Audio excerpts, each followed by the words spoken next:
You're welcome back, and if you have just tuned in, if you're just watching in, if you have just subscribed, you are watching Talking Trends right here on Oxford TV with me, Nkiruka Ibe, and you know how we do it every Friday. So this Friday, I'm starting with a story. You know the Lagos State government, when the NSAS protest of last year, 2020. So according to the Lagos State government, they have released the white paper of the Lagos Judicial Panel of Inquiry report of Lekki toll gate incident investigation. And in the white paper released by the State Commissioner for Information and Strategy, Benga Omotosho, on Tuesday, the November 30th, the state government said that it's only one person that died at Lekki toll gate on October 2020. I mean, what do I even know? That's what they said. Let me take some of the comments. This one here says, if there was no killing, why do you want a walk for healing? And again, the state governor, Babajide Sanwo-olu, is organizing a peace walk where everybody comes out to walk for peace and then, just to commemorate what happened on that day. Do me a favor, please. Get out of here. So a lot of people have come out. Those people who were at the forefront of the protest have also come out to say that if there's no justice, then there's no work for peace. You can't work for peace when there's no justice. Another one says, so it took you all 1 whole year to come up with this rubbish. I don't know if it's rubbish. I read what I saw. This one says, if karma doesn't get you now, it must certainly get you in future. I prayed. I did with that. Oof. Someone else says, it's the way they keep contradicting themselves. It's the lies they keep telling us and themselves. It's the corruption in itself. Okay, so another story I have here is coming from the Federal Capital Territory, Abuja. Apparently, some workers were locked out on December 1st from their offices. The state secretariats, they were all locked out because they have not been vaccinated. You remember last month actually, there was a report from the federal government that if you do not go to get vaccinated, you're going to be locked outside your office, and they thought it was a joke. So getting to their offices on the 1st of December, they have been locked out. They start clamoring and all of that. So some people are saying, is the vaccine supposed to be by force, or is it not something you take voluntarily? But then again, the NCDC has come up. They have said that they've confirmed 2 new cases of the this one now is called Omicron variant. We had COVID, and then after COVID there was now another one they called Delta variant, and then now is now Omicron variant, and this is like the senior brother of the elder brother of COVID. You understand? So they said they've discovered 2 of that, or confirmed 2 cases already in Nigeria. And then again, Canada has now issued travel ban. Has listed Nigeria as part of the countries that they have given travel ban. You can't enter Nigeria now you can't enter Canada as a Nigerian now. So they've also, included Nigeria in the list of the countries they've banned, from entering their country. So if you really want to, it's for our safety, it's even for your own safety. We know that, getting the vaccine does not prevent you from having the COVID, but it prevents you from dying from COVID, because COVID kills. People have been dying from COVID. So with the vaccine, you would actually, when it hits you, you'll be able to fight it. Your body will be able to fight it. What do I even know? I'm just a bloody journalist. Have I ever taken the vaccine? Okay, another story I have here. This one is coming from all the way from Port Harcourt. They said after 10 years of practice, an alleged fake lawyer has been arrested during a cross-examination in a Port Harcourt court. You understand? A suspected fake lawyer identified as Stanley Ejirogene has been remanded in prison custody by a high court in Port Harcourt. It was gathered that the suspect, who has been practicing for over 10 years, was exposed in court on Wednesday, December the 1st, during cross-examination, when he could not tell the court the university and law school he attended. So that's just the only reason why he was caught, because he couldn't pinpoint the exact university he went to. Really? And somebody has been practicing law for 10 years. And we had a conversation about this before the show actually started. We're saying for him to have practiced for 10 years without people noticing, and he has won cases for 10 years, it means he's smart. All he needs to do is just go to law school. So they should just people take him to law school instead of taking him to prison. What are you taking him to prison for? Shouldn't that baffle you? 10 years. There's even a video of him when he was being, arrested, coming out from the court. But I mean, has been winning cases for 10 years. I mean, he did not win any case. Well, we don't know. But he actually played all of you, man. He played all the lawyers and all the. But I think that can only happen in Port Harcourt, you know. All right, let me take some of the comments. Someone says, things they occur for PH City, those kind of things. Those are the kinds of things that happen in PH. I'm sure Chrissy will be like. Another person says, if not for the incompetence of the Nigerian system, should you be discovering such after 10 years? You understand what I'm saying? After 10 years, you're just discovering. He played your man. Someone says, take him to law school. He has a passion for the law, That's all you can do for him. Just train him in law school. And he has been doing it for 10 years. It shows he's smart at least. Okay, someone says, fake lawyer, okay. Shebi, they said, fake it till you make it. He's trying so hard to make it now. Make una leave him. You understand? So, let's move on and move away from that story. Another one I have here is from the House of Representatives. The Nigerian Representatives has rejected a bill seeking to make the provision of basic welfare compulsory. The House of Reps has rejected a bill that says you and I can question them.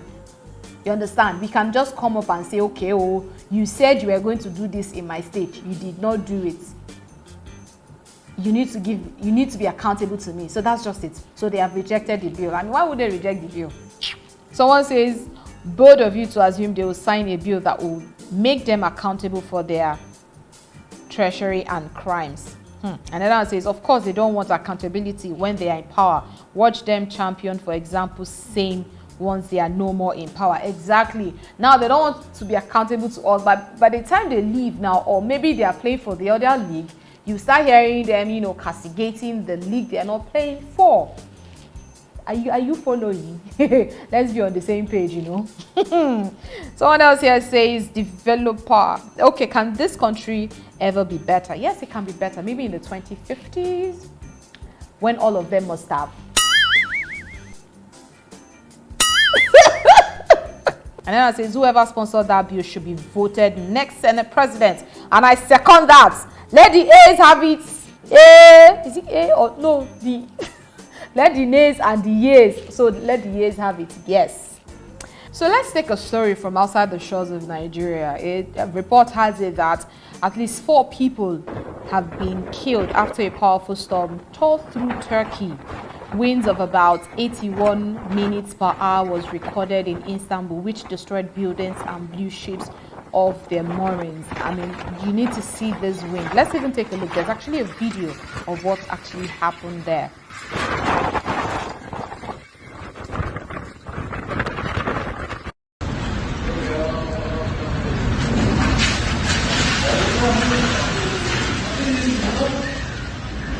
Video çektim ya.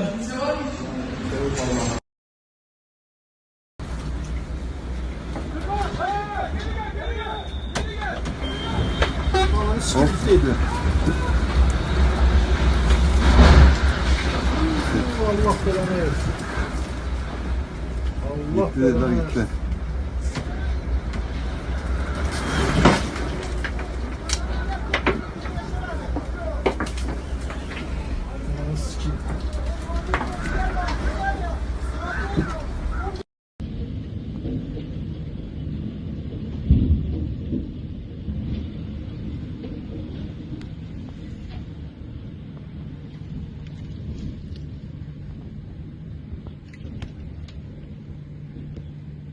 So you've seen the video, right? And I'm wondering, is it paper? Abi cardboard sheets? Abi is it carton that they use in building those? Because the way they were flying. But anyway, they said the wind is about 81 minutes per hour.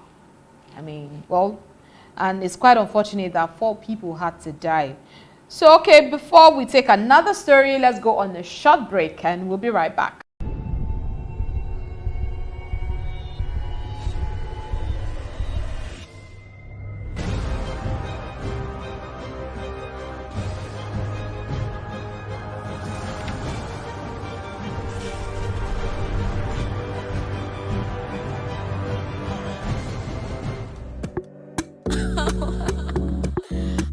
God, it's Iceberg Beats.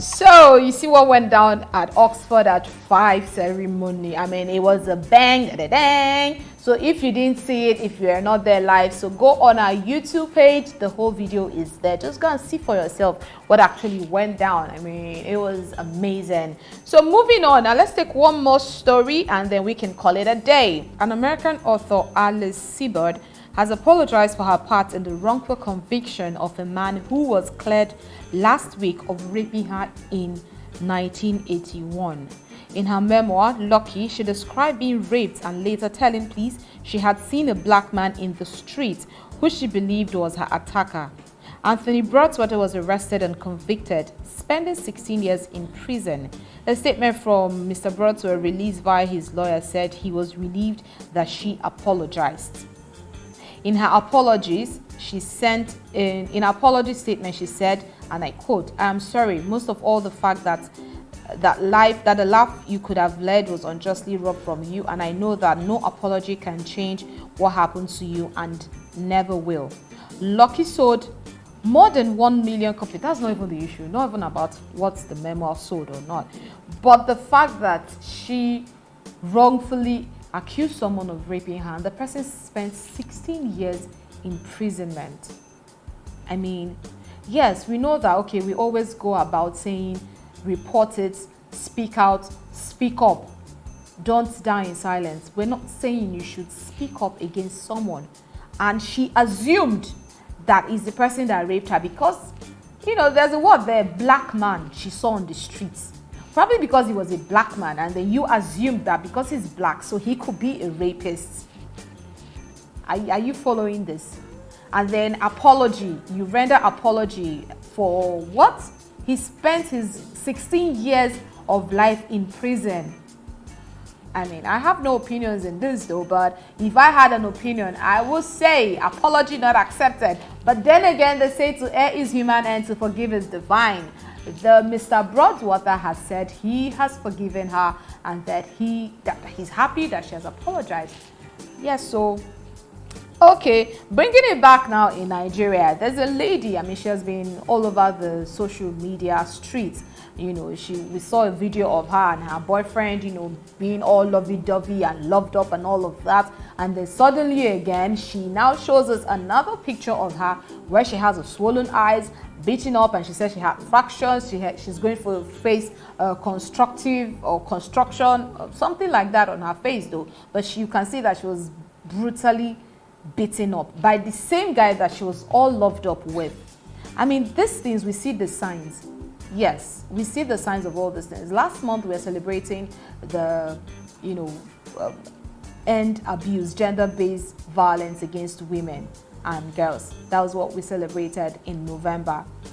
And then again, we see the signs. Most of us women, yes, I would say most of us women, we see the signs that this person is violent, but we're always like, oh no, he's just jealous. He's just a little bit jealous. You know, he likes me so much. That's why he's jealous. He's overprotective of me. When you see such signs, take to your heels. Those are signs that he's going to abuse you one day. And another thing is we make excuses for these people who abuse us. They abuse us tomorrow and we still say, oh no, he didn't know. He was so angry. No matter how angry you are, do not raise your hands on anybody. Be you a woman, be you a man. You are violating that person. You're actually making that person feel less of themselves. So domestic violence, whatever type of violence, gender-based violence, whatever it is, let us try and eliminate it. We all are human beings. You wouldn't want your sister to be beaten that way.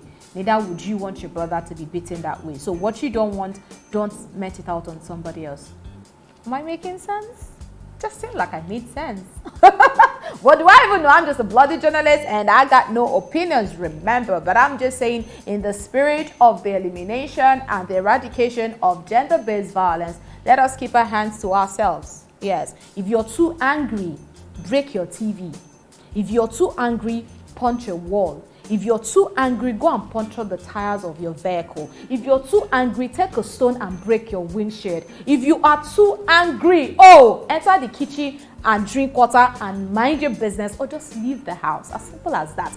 Well, that's all we have for you today on Talking Trends. Did you have fun? I had fun. So if you had fun, please subscribe to our YouTube channel. I mean, you like the stories that we tell you every Friday, right? So why don't you just subscribe and link and on your notification button so that you'll be the first person to get anything whenever we post it. So like I always say every Friday, take it down, take a chill pill, take a glass of wine, take a bottle of wine, and it's the weekend. And then again, we'll be celebrating Christmas. I feel it. I feel it. You can see our decoration. Hey, we are ready. Yeah, until we come your way again next week, I am Kiruka Ibe. Thank you for watching, and do not forget to subscribe. Biko, thank you very much. It's bye for now, and cheers to the weekend.